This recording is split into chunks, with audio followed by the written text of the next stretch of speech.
You ever wake up thinking you're going to save the world, and by lunchtime you're in handcuffs, accused of stealing water from 300 families? That's not a metaphor, by the way. Camila, the HOA president, had half the town watching live on her phone while Officer Miller clicked those cuffs on me.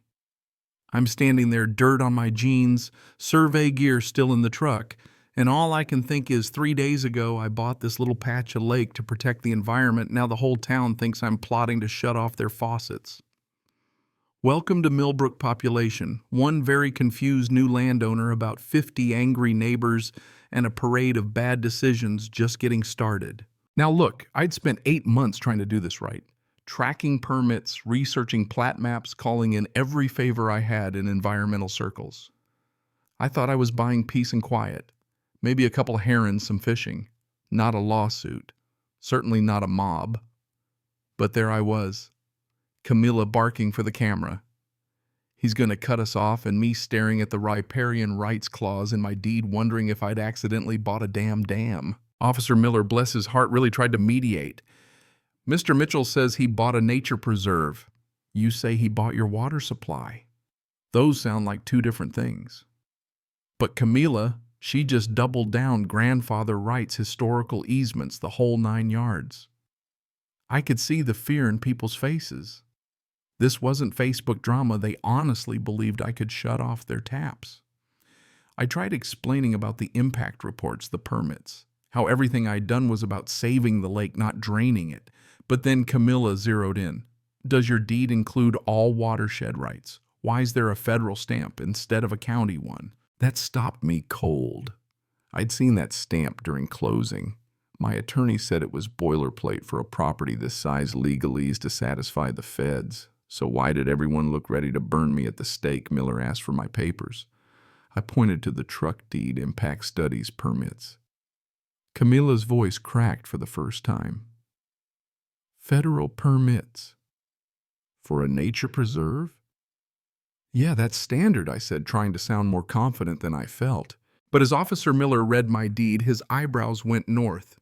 Mr. Mitchell, your property includes all water sources, tributaries, and watershed catchment area in perpetuity. That's when Camila pounced. He can override any local easements or grandfather rights we might have. Suddenly, folks were shouting, where would their kids get water? What would happen to their mortgages? Officer Miller finally uncuffed me, muttering that we all needed lawyers. Camila wasn't backing down.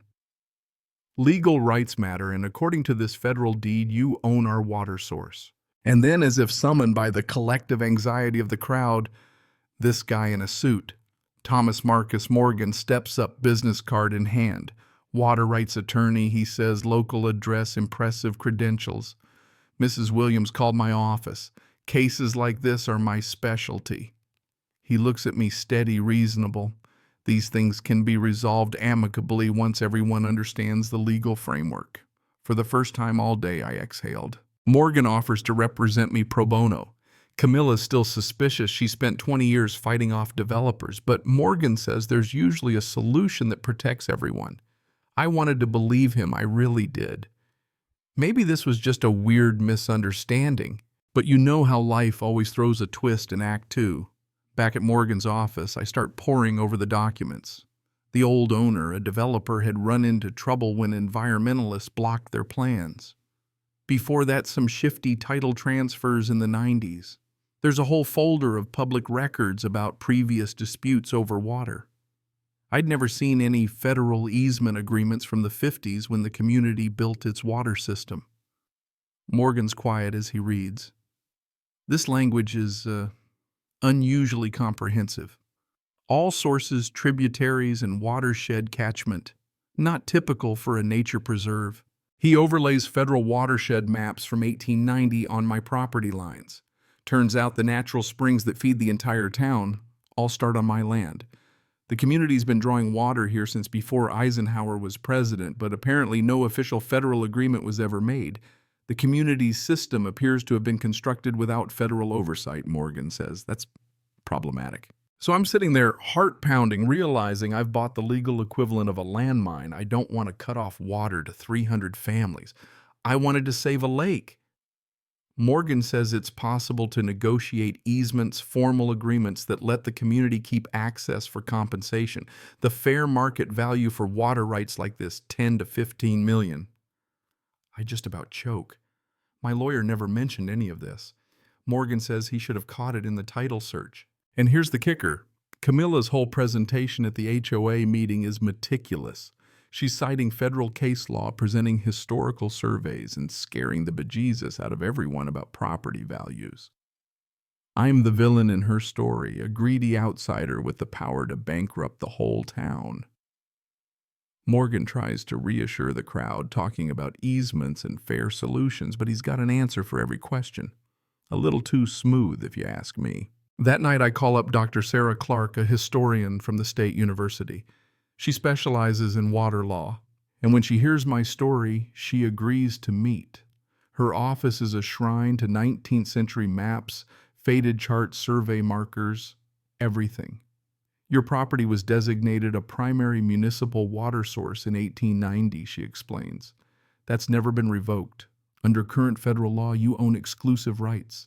The community's water system, built without federal permission, is technically illegal. She pulls out cases from other towns.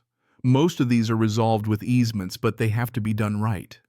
I ask about Morgan. He's handled a lot of these cases, Sarah says, her tone careful. Some outcomes have been questionable. Something in the way she says it makes me uneasy. Meanwhile, the federal water office starts poking around. Apparently, Morgan requested records on my property 3 weeks before I even closed the sale.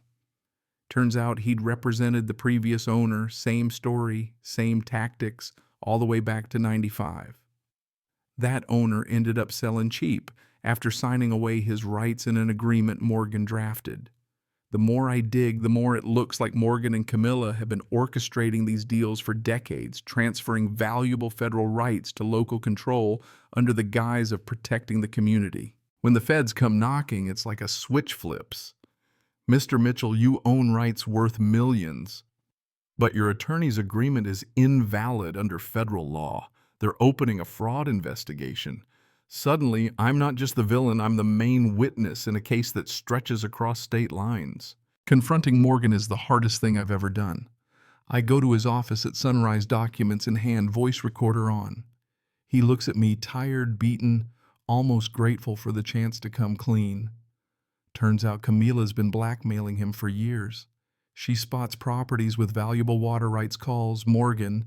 They engineer a crisis, push the owner to sign a community-friendly agreement, then sell to a developer for pennies on the dollar. Over a dozen cases in the past 30 years.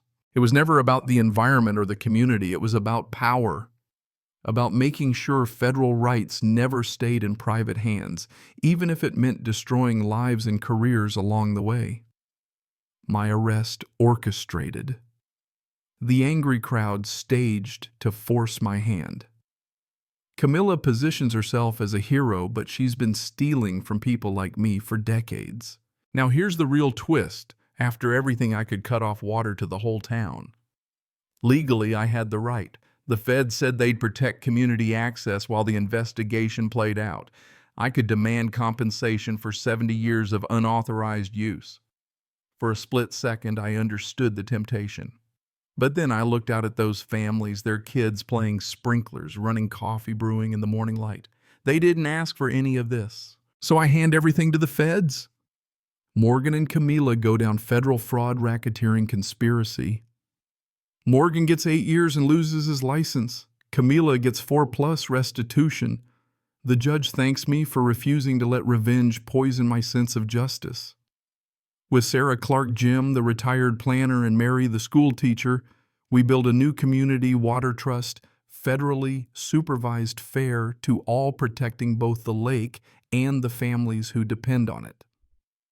The agreement covers maintenance, conservation, and finally provides legal certainty after 70 years of confusion. 6 months later, I stand at the restored 1890 survey marker, my kids fishing at the shore, families hiking where a strip mall could have been. Mary, now head of the community trust, thanks me for choosing stewardship over profit. Legal power without moral responsibility is just tyranny, I tell her. The law gives you rights, but only you can choose what kind of person you'll be with them. You know, folks talk a lot about justice, but most days it's just about not taking more than you need. The law can draw lines. Conscience decides what they mean. Maybe that's all any of us can do, refuse to let power make us monsters and keep choosing what's right even when nobody's looking. So let me ask you, if you had the legal right to hold an entire community's future in your hands, what would you do? Drop your thoughts in the comments. And if you've ever tangled with a system that seemed rigged from the start, let's hear your story. Hit subscribe if you think justice still matters. Because at the end of the day, what else do we have but the choices we make?